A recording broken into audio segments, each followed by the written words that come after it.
un homme très formidable. On s'est connus à Ocala et c'est un garçon vraiment que j'aime bien. Vraiment, Yohan. Allez, il reste un minute. Que le Seigneur soit béni. Est-ce qu'on peut avoir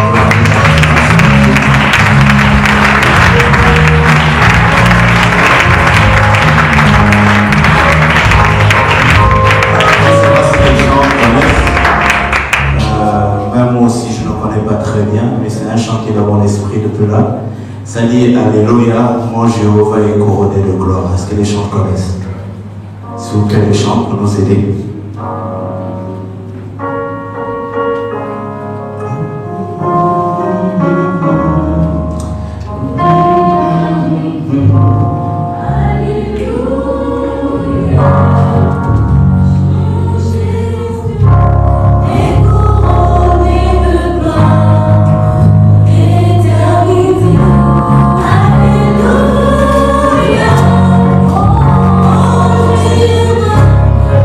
Couronné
es rempli de gloire et de majesté, grand Dieu.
Je bénis le Seigneur pour ces temps.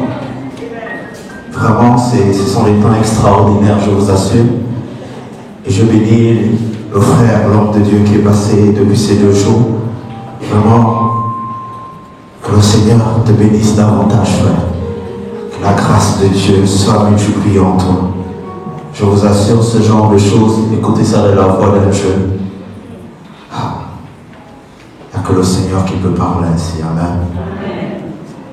Notre thème, c'est va avec la force que tu as reçu domine, impacte et règne. Amen.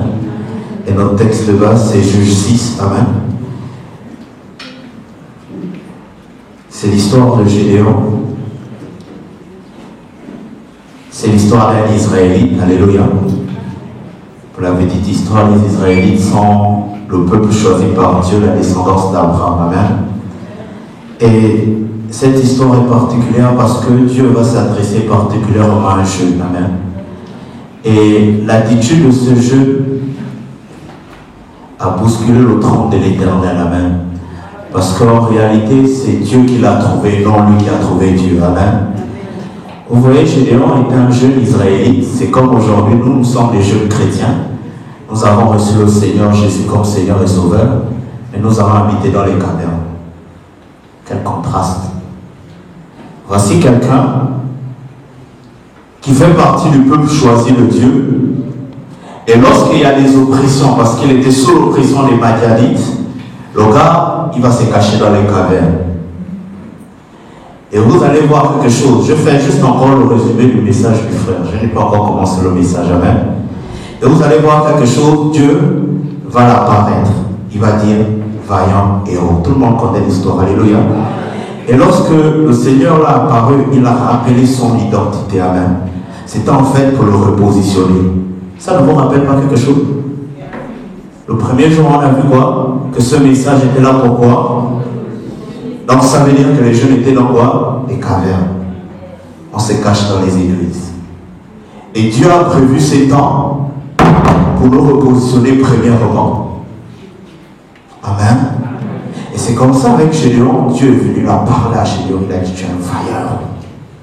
Ah, Gédéon dit, mais comment ça, je suis un vaillant héros, je suis un vaillant héros, je suis le dernier de ma tribu, le dernier de ma famille, patati patata. Et Dieu lui dit, va avec la force que tu as. Et là, il dit encore, mais Seigneur, j'ai quelle force, ceci, cela. Il dit, je serai avec toi. Amen. Et la Bible nous dit que le Saint-Esprit a été scellé en nous. Amen. Désormais, il est avec nous. Il est partout, il est tout autour de nous. Il ne nous abandonne pas. Amen. Ça ne vous rappelle pas le message d'hier?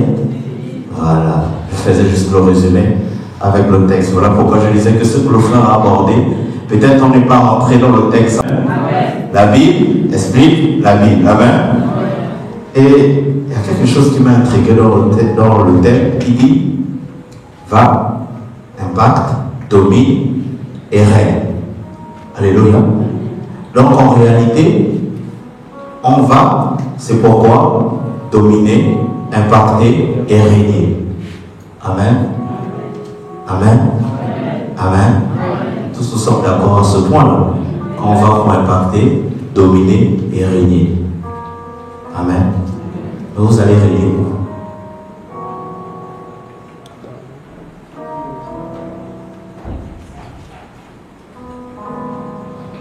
Regardez l'histoire de Gédéon. L'ange n'est pas venu se révéler à tout le peuple d'Israël, il est venu se révéler à qui? À Gédéon seul. Et il a dit personnellement à Gédéon la tâche qu'il devait accomplir. Amen. Et donc, moi je te pose la question ce soir, tu vas pour impacter, régner où?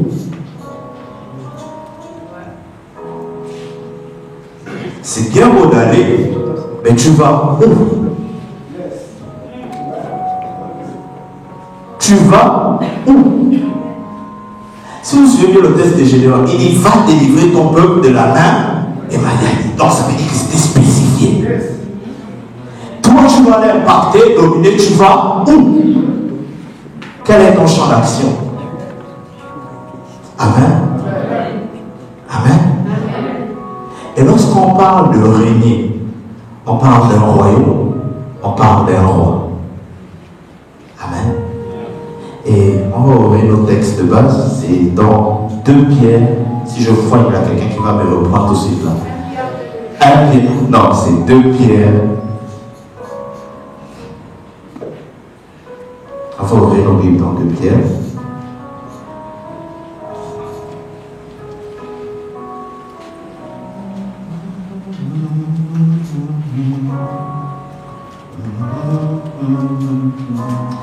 Merci la sœur, 1 Pierre 9, 1 Pierre 2, verset 9, autant pour moi. Est-ce qu'il y a quelqu'un qui peut nous faire cette 1 Pierre 2, verset 9. Verset 9. Il n'y a pas de chapitre 9, mais... Vous, au contraire, vous êtes une race élue. Amen. Et sacerdoce royal. Mon attention.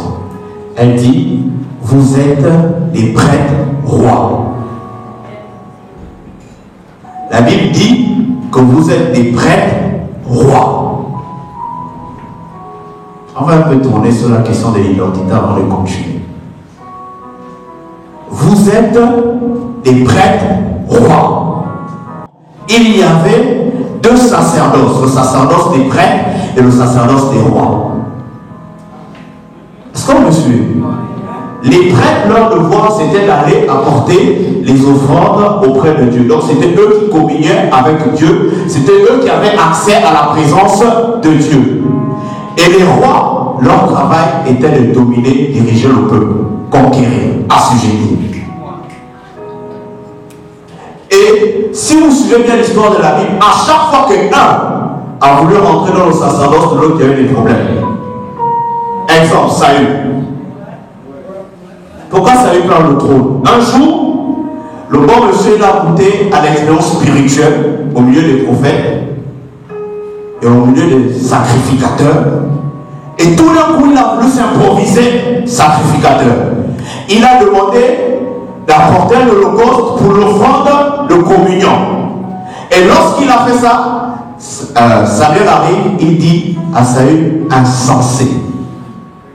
Pourquoi? Parce que dans la première alliance, les deux sacerdoces n'étaient pas compatibles. Quelqu'un ne pouvait pas rentrer dans le sacerdoce de l'autre. Mais la Bible dit que vous êtes des prêtres rois. Est-ce que quelqu'un me suit un peu? Il dit vous êtes des prêtres rois. Je reste encore sur les prêtres. Ce qui caractérisait les prêtres, c'était que eux, ils pouvaient rentrer même dans le lieu très saint, surtout le souverain sacrificateur. Donc c'était eux qui entendaient la voix de Dieu et ils venaient donner les instructions au roi. La Bible dit que vous êtes des prêtres rois. Alléluia. Vous êtes des prêtres rois. Toutes les fois dans l'ancienne alliance qu'un prêtre, d'abord il n'y a jamais eu un prêtre qui a voulu être roi.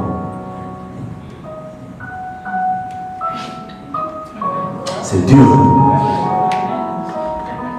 Mais on vous demande de régner. Or, si c'était dans l'ancienne alliance, si vous devez régner, vous devez avoir un prêtre à côté de vous. Mais on vous dit, vous êtes des prêtres rois. Oh, j'aime ça. Le prêtre, c'est celui qui parlait face à face avec Dieu. Et la Bible vous dit que dans cette nouvelle alliance, vous avez la capacité d'être aussi des prêtres.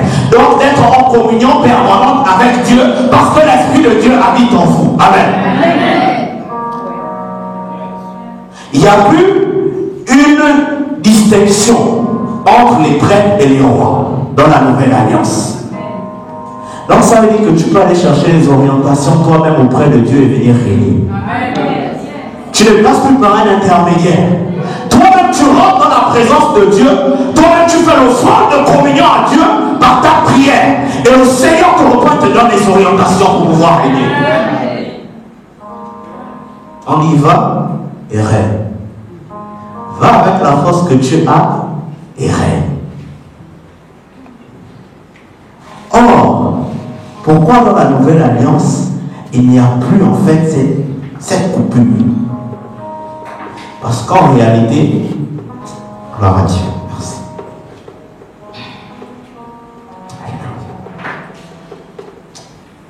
Seigneur, montre-moi comment expliquer ça. Dans la nouvelle alliance, le prêtre, ce qu'il faisait, c'était de faire descendre la présence de Dieu dans le lieu dans lequel il se trouvait. C'était de faire descendre la présence de Dieu à l'endroit où il était. Remarquez bien le frère Samuel. Toutes toutes les places où il allait, le Seigneur était avec lui. Mais il ne pouvait pas régner.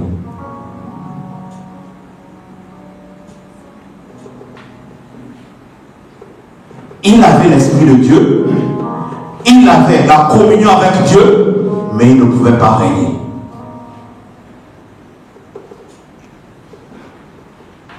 Mais lorsqu'on vient dans cette nouvelle alliance, on te dit, toi seul à toi, tu as la capacité de faire descendre le royaume de Dieu et tu as la capacité toi-même de faire assujettir tout ce qui est en face de toi. Parce qu'en même temps, tu es prêt, en même temps, tu es roi. En même temps, tu es prêtre. En même temps, tu es roi. Tu ne passes plus par des intermédiaires. Dieu te parle directement et tu règnes.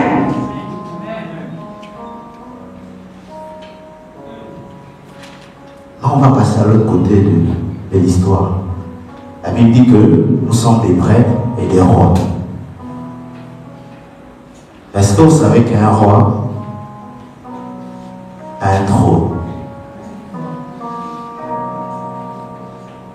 Est-ce que vous savez qu'un roi a un trône? Il n'y a pas de roi sans trône. Alléluia. Il n'y a pas de roi sans trône. C'est quoi le règne? Aujourd'hui, on va sortir de ces temps. Le Seigneur nous dit une chose, en réalité, c'est que nous sommes obligés de régner. On n'a pas d'autre choix. Nous sommes obligés de régner, c'est sa volonté. Il dit que ton règne vienne et que ta volonté soit faite sur la terre comme au ciel. En d'autres termes, qu'est-ce qu'il est en train de dire? La volonté de Dieu, c'est que son règne vienne. Mais vienne par qui? Par ceux qui sont les rois sur la terre. Donc, ce qui se passe, c'est quoi? En tant que prêtre, tu vas chercher la volonté de Dieu. En tant que roi, tu mets la volonté de Dieu à exécution. Tu es obligé de régner. Tu n'as pas de choix. C'est une obligation. La Bible dit que le monde attend avec un ardent désir la révélation des fils de Dieu. En réalité, les fils de Dieu, c'est quoi? Ce sont des rois. Le monde attend des rois. Les rois décrètent. Les rois changent les tournures des choses. Voilà pourquoi quand l'ange vient, il dit vaillant héros. Parce que tu as la capacité de changer les choses. Tu es le roi et tu es prêtre. Tu n'es plus seulement prêtre, mais tu es roi et tu es prêtre. Le règne, aujourd'hui, je vais prendre un exemple qui est simple. Aujourd'hui, le taux de chômage, je ne le proclame pas, mais c'est la réalité. Il y a un taux de chômage assez grand au niveau de notre nation. Ça, c'est la réalité. Vous êtes d'accord avec moi? Ça, c'est la réalité. Mais lorsque tu règnes, tu ne dépends pas de la réalité de cette terre. Tu dépends de la vérité du royaume de Dieu. Donc celui qui règne, lorsqu'il arrive à un endroit, on dit que non, il n'y a pas de travail. Il dit, je suis roi, je règne. C'est simple. Regardez en classe.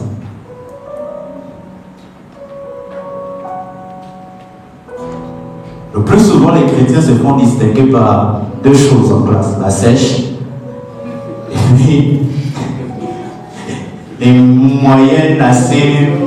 Excusez-moi même pour la tautologie moyenne. Trop juste. Des fois même bas, comme dit l'autre. Et pourtant, tu as le devoir de régner. Le règne, ce n'est pas arriver en retard en classe, c'est d'être l'exemple en toutes choses. Le règne, ce n'est pas venir crier ici Alléluia et aller dehors, aller commencer à dire aux gens Jésus est sauvé dans la maison, tu ne sais même pas balayer ta maison. C'est pas ça le règne. Le règne, ce n'est pas venir proclamer les sermons ici à la maison, tu n'es pas obéissant à tes parents. C'est pas ça le règne. Il faut bien comprendre la notion de règne. Et nous, les jeunes excellents, ça, nous disons nos réunions, parce qu'en réalité, nous avons une portion de la connaissance de Dieu, mais à la maison, nous ne sommes pas obéissants. C'est pas ça l'oreille. Pour les travailleurs, l'oreille, c'est pas de dire que je viens en retard au travail et je suis le premier à partir. Ça n'existe pas. Ça, c'est pas l'oreille. On est censé montrer comment les choses se passent. On est censé montrer comment les fils du royaume fonctionnent, comment les rois fonctionnent. Tu vas, avec la force que tu as, tu vas régner où?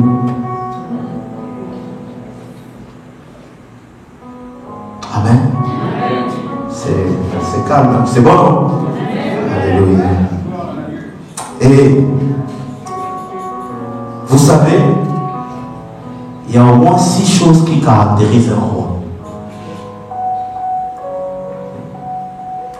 Lorsqu'on voit un roi, on voit pas le trône, on voit le sceptre, on voit l'anneau, on voit la couronne. Il y a encore, aidez-moi, on voit encore quoi d'autre quand on voit un roi?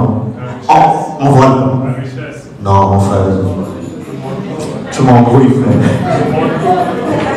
On voit le manteau. Amen. Amen.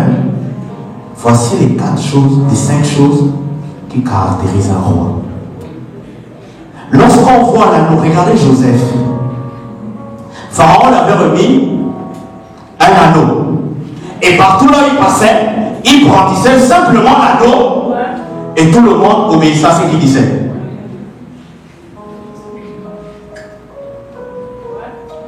Tu veux partir, est-ce que tu as l'anneau? Tu veux partir, est-ce que tu as l'alliance? Tu ne peux pas aller opérer si tu n'as pas une alliance avec Dieu. Et vous allez vous rendre compte que dans l'histoire de Gédéon, comme il était enseigné, c'est un Israélite qui connaissait la parole de Dieu. Il a dit à l'ange, attends, je vais te chercher l'offrande et on va faire l'alliance. Parce qu'il reconnaît qu'il ne peut pas partir tant qu'il n'a pas fait l'alliance. Tu vas aller où est ton alliance? Tu n'as pas l'alliance avec Dieu, tu dis tu vas l'impacter. Tu vas impacter quoi? Attention, ce n'est pas tous ceux qui disent Seigneur, Seigneur, qui seront sauvés. Où est ton alliance? Qu'est-ce que Dieu, quand le monde va te voir, les Égyptiens n'étaient pas des chrétiens, mais quand ils voyaient l'anneau, ils reconnaissaient l'alliance. Les païens, quand ils te voient, est-ce qu'ils voient l'alliance? Tu vas où sans alliance? Tu veux régner, mais tu n'as pas l'alliance avec ton Dieu. La deuxième chose, c'est encore quoi? On va aller vite. Le sceptre. Ah, merci. C'est un bâton royal. Je ne sais même pas comment ça. Mais c'est un bâton royal. Lorsque quelqu'un attrape ça. Oh! Seigneur. C'est le symbole de l'autorité. C'est le symbole de l'autorité. La Bible dit que Jésus allait de lieu en lieu et il prêchait. La Bible dit qu'il prêchait avec autorité. Il avait le sceptre avec lui. Et l'autorité, c'est la connaissance de la parole. Tu vas aller, qu'est-ce que tu as? Qu'est-ce que tu as? La connaissance de la parole de Dieu. Tu veux aller régner, tu n'as pas de connaissance. Mais l'ennemi va te ridiculiser. Regardez Jésus. La Bible dit Jésus rempli du Saint-Esprit, on le conduit dans le désert. Et quand il arrive au désert, qu'est-ce que Satan lui dit? Si tu es fils de Dieu. Donc Satan, quand il vient, il ne t'attaque pas d'abord par ça. Il t'attaque par la parole. Où est ta parole? Où est ton sceptre? Tu n'as pas le sceptre avec toi. Satan va te ridiculiser. Si tu es fils de Dieu, voilà pourquoi quand j'ai vu la première chose qu'il a dit à Gédéon, va lui un roi, il a reconnu son identité, parce qu'il savait que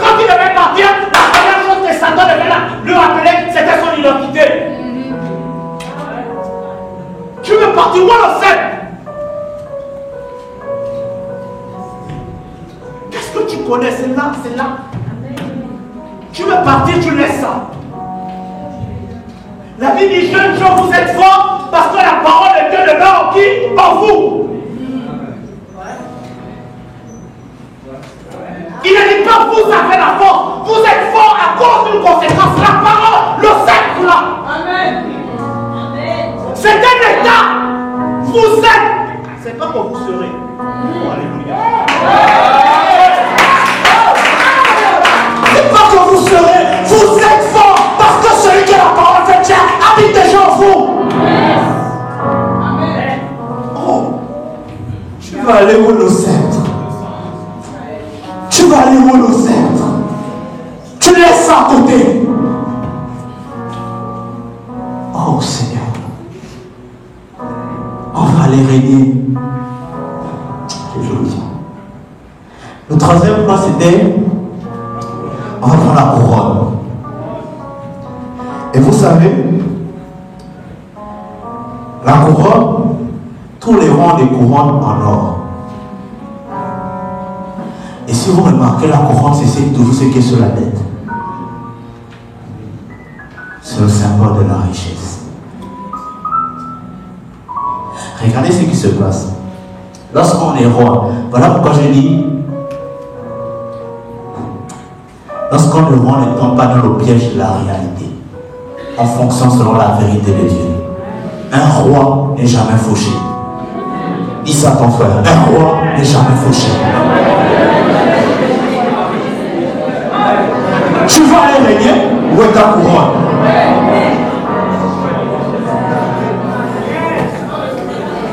Je ne te parle pas du salut. Je ne te parle pas du salut. J'ai déjà sauvé. Mais tu vas aller régner, où est ta richesse? Où est ta couronne? Regardez Jésus. Un jour, les créanciers arrivent, ils lui disent, bon, Jésus c'est bien, on sait que tu chasses les démons, tu as l'autorité de la parole, c'est bien. On sait que tu guéris les malades, c'est bien. On sait que tu as une alliance avec Dieu, c'est bien. Donc elle dit, paye ton impôt. En d'autres termes, où est ta richesse? Et regardez ce que Jésus va faire. Parce qu'un roi ne se déplace jamais. Il pouvait demander à Judas qui gardait la bourse, qui donne-moi l'argent. Mais comme un roi ne dépend pas de l'argent des êtres humains, il dépend de la provision céleste. Il dit à Pierre, va pêcher. Quand Pierre arrive, il élève aussi le même message au poisson. Ramenez-moi de l'or. Et qu'est-ce qui sort? C'est de l'or qui sort de la bouche du poisson. Et il vient, il paye l'impôt. Pourtant, il était fauché. Mais il n'avait rien. Il était fauché. Alléluia. Il y a pas amen seulement. Tu veux régner, mais où est ton argent? Où est ta richesse? Entre étudiants, c'est des pays d'excuses. C'est faux, c'est des pays d'excuses. Au contraire, c'est même quand tu es étudiant là que tu leur montres que oui, moi je règne. Les gens vont te dire, mais tu fonctionnes comment? Comment tu fais pour toujours être au sas? Je dis, ah, je règne, je suis un roi.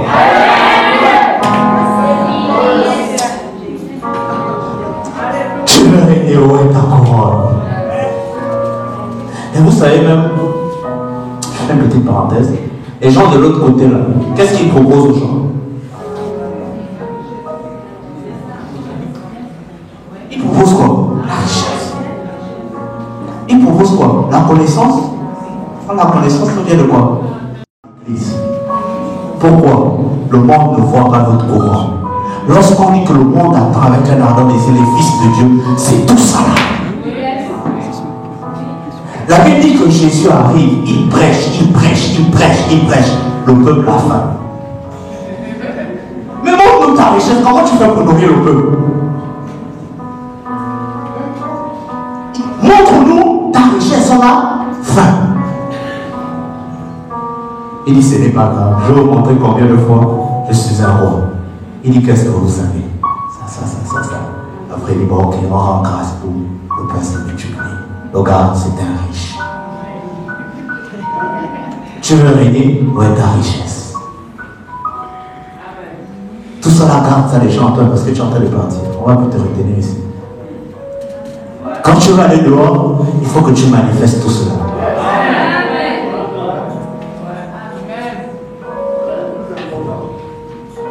Et encore un autre point, c'est encore quoi? On a déjà cité quoi? L'anneau, le sceptre, la couronne. Il y a encore quoi? Le manteau. Non, on va terminer par le manteau. Laissez la parole à côté. Le trône, voilà. Le trône, c'est ton couloir. C'est là où Dieu t'a positionné. Tu veux aller régner, mais où? Où?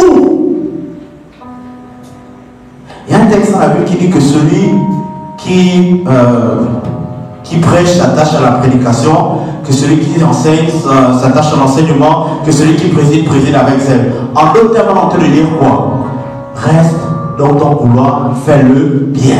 Le Seigneur parle individuellement. Tu vas aller régner. On t'a dit tu as la force, on t'a dit on t'a repositionné, mais tu règnes.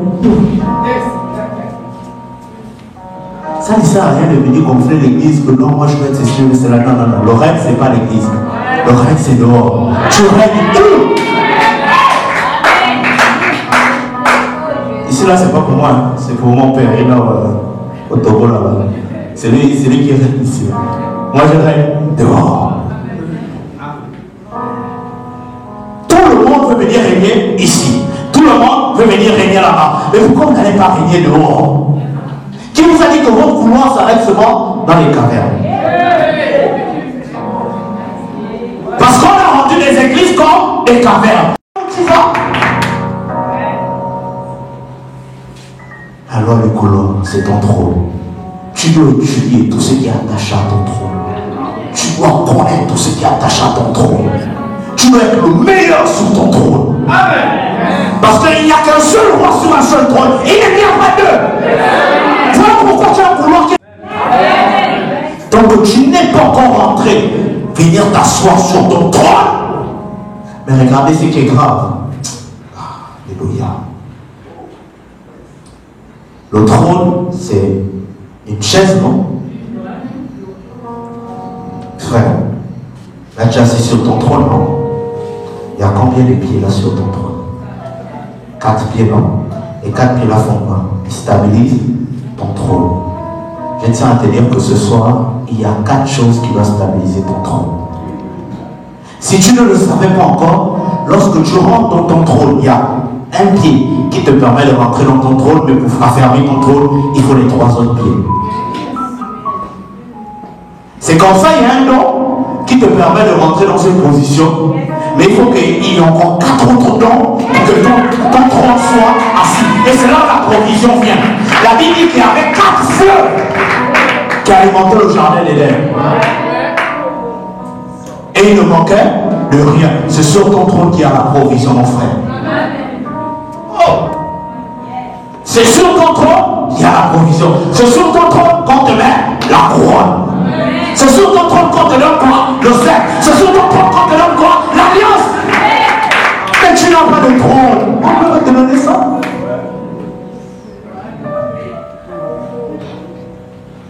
Amen. Amen. Connais ton trône. Connais ton trône. Et on va parler du manteau, qui est la dernière chose. Le plus souvent, tous on connaît le manteau. Ce qui est bien avec le manteau, c'est que le manteau nous enveloppe. Amen. Le manteau nous enveloppe. C'est comme une tunique. La Bible dit que elle a 2 aspects. Elle a l'aspect de t'envelopper, mais en même temps, elle a l'aspect d'attirer les regards aussi. Regardez Joseph. C'est Joseph qui avait une belle tunique et tous ses frères quoi l'enviaient. Donc ça veut dire que la tunique qu'il avait attirait les regards des gens. Et il y a une chose qui m'a vraiment plu. Si vous remarquez bien, dans la vie de Jésus, la Bible dit que Jésus, rempli du Saint-Esprit, alla où c'est? Dans le désert. Et après, on vient encore dire une autre chose. Luc 4, Jésus, revêtu du Saint-Esprit, il ouvra le livre et il dit: l'Esprit de Dieu est sur. Là, on parle de l'onction de Dieu. Tu vas aller où est le manteau, où est l'onction de Dieu. Mais regardez ce qui est encore grave.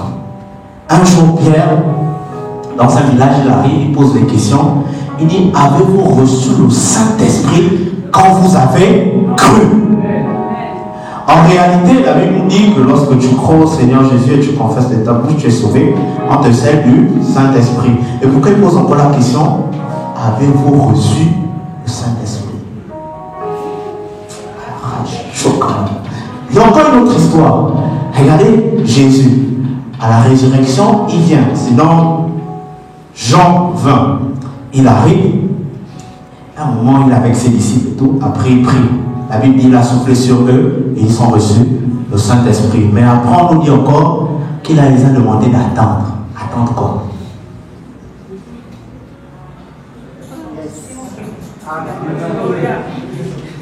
Tu veux aller où est le manteau? Et beaucoup d'entre nous, nous avons reçu le Saint-Esprit. Le Saint-Esprit en nous, nous sommes remplis du Saint-Esprit. Mais ça ne suffit pas. Attends le revêtement de l'Esprit pour aller. La Bible dit que l'Esprit de Dieu descendra sur vous et vous serez quoi? Mes témoins. C'est pas l'Esprit qui viendra en vous. L'Esprit descendra sur vous et vous serez quoi? Mes témoins. As-tu reçu le Saint-Esprit?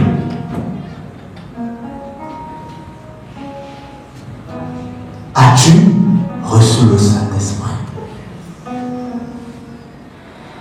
Tu veux aller où est le manteau? As-tu reçu l'onction de Dieu? Jésus remplit, la Bible dit qu'il allait dans le désert, il n'est pas d'avoir les prêcher. Quand il était revêtu de venir, il a ouvert les Écritures, Luc 4. Il dit, l'Esprit du Seigneur est sur moi. Il m'a, moi. Tu veux partir? As-tu reçu l'onction de Dieu? Nous allons baisser la tête.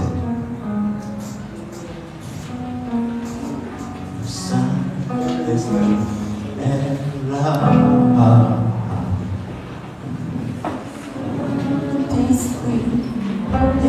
là. Le Saint-Esprit est là. Le Saint-Esprit est là. L'Esprit de Dieu, le Saint-Esprit est là. Nous sommes tous prêts à partir. Mais tant que nous n'avons pas reçu l'Esprit sur nous, nous ne pouvons pas y aller. C'est alors que nous aurons reçu l'Esprit que nous serons des témoins. Le Saint-Esprit est là. Le Saint-Esprit est là. Le Saint-Esprit est là. Le Saint-Esprit Commence à prier. est là. L'onction de Dieu là commence à prier. Oh! L'onction de Dieu là commence à prier. Élève la voix là où tu es. Commence à prier, commence à prier. Commence à prier. L'onction de Dieu là commence à prier. Élève la voix, élève la voix, élève la voix. L'onction de Dieu là. Oh!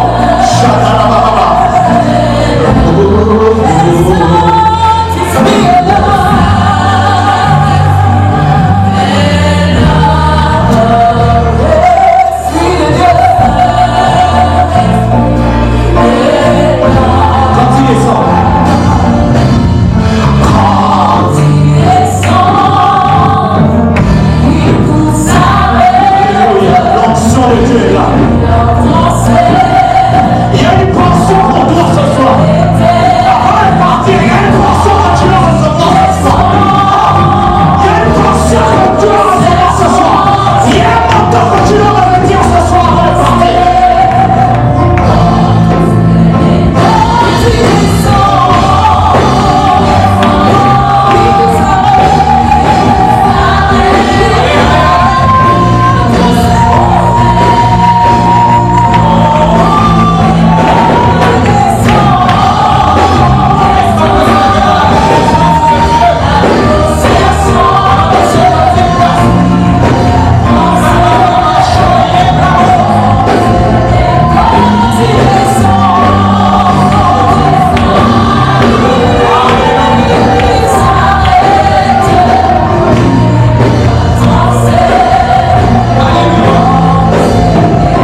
la montagne. À chaque fois je suis sur la montagne, mais quand je vais aller dans le Kamunda, dans la vallée, la montagne c'est pour se ressourcer, mais la bagarre se fait dans la vallée.